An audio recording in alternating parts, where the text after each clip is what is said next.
So I've actually already completed the job, but figured I'd make a video anyway. First off, the cooling system holds around 10 liters.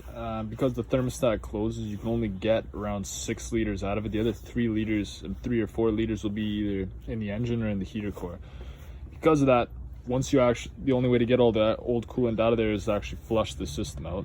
But once you flush the system out with water and stuff like that, then your engine's full of pure water. So when you go to refill it with coolant, you have a bunch of water that's already in there, which makes it a little difficult to get your 50-50 mix properly. That being said, this is what I went with here, this concentrate.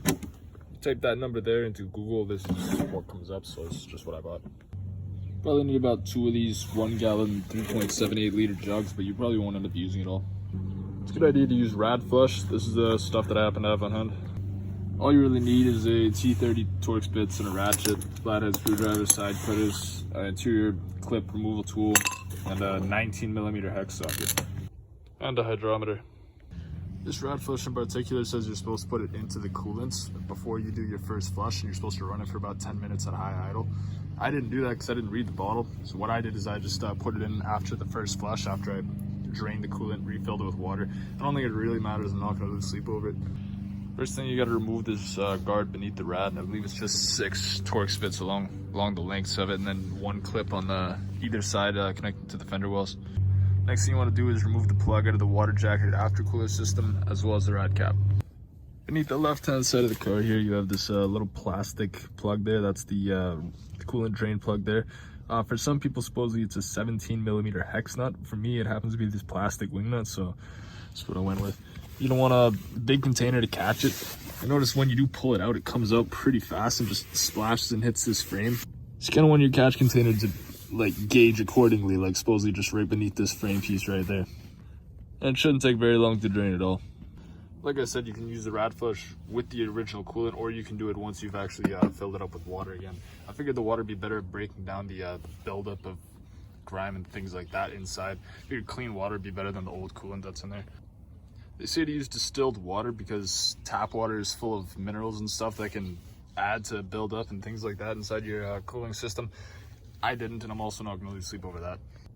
Once the plug in the bottom has been reinstalled there, what you want to do is just pour water as fast as you can into this until it comes to the top, because then it'll take time for the air to be released and for it to all into the system.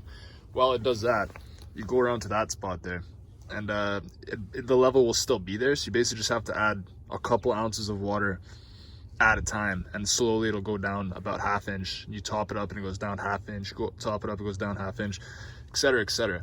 And while you do that, you want to be squeezing these lines here, like just ever so gradually, and eventually the water, you'll see it as you squeeze these lines, the water will come up and down. That shows the water's like through the entire system. Then basically you want to just squeeze all your intercooler lines here, you know, just assist in removing air through the cap there.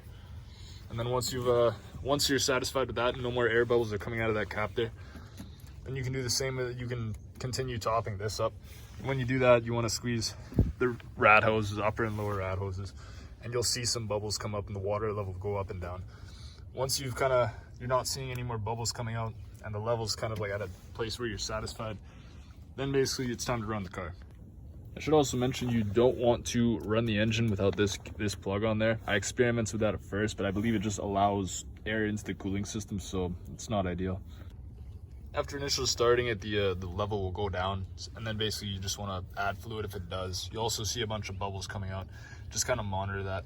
And once you've seen that there's no more bubbles coming out and the level doesn't seem to be going down, you want to go inside the car and hold it at like a higher RPM. And you want to go until the water temperature gauge is in the middle and it stops going up. That would mean that the thermostat is opened up and allowed water to go through the entire system through the rad. And once you've done that, then you're probably good to drain it again. While running the engine up to temperature, you just want to watch the coolant temperature gauge there, and also watch for a low coolant warning on the dashboard.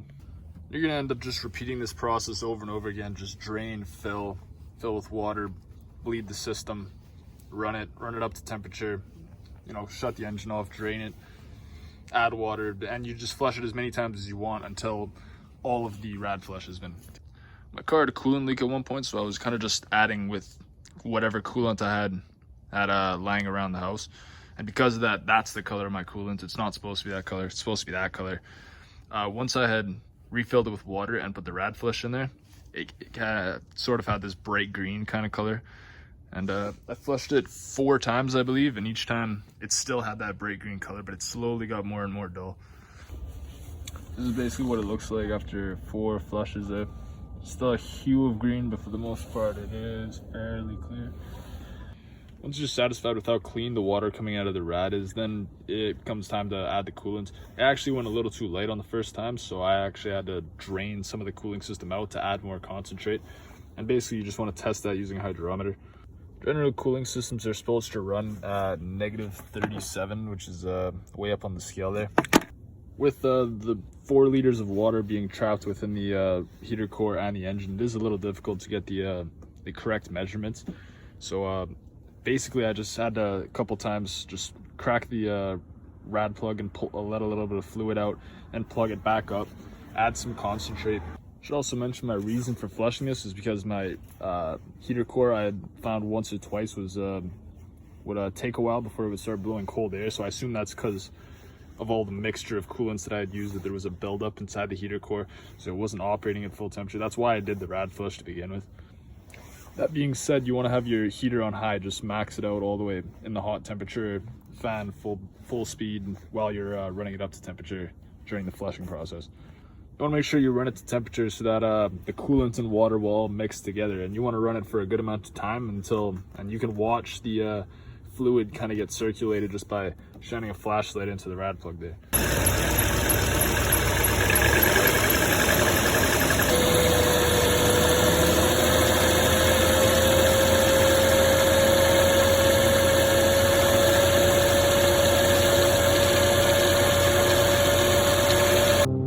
This is what I ended up with in the end.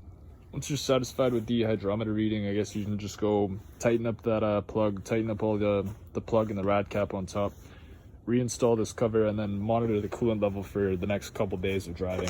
Because the system is self-bleeding, this is not a very difficult process. It is more just time consuming than anything else. The only real difficult tools you need to find is that like big 19mm hex socket. But as long as you have all that stuff, like, it's not a very difficult job at all.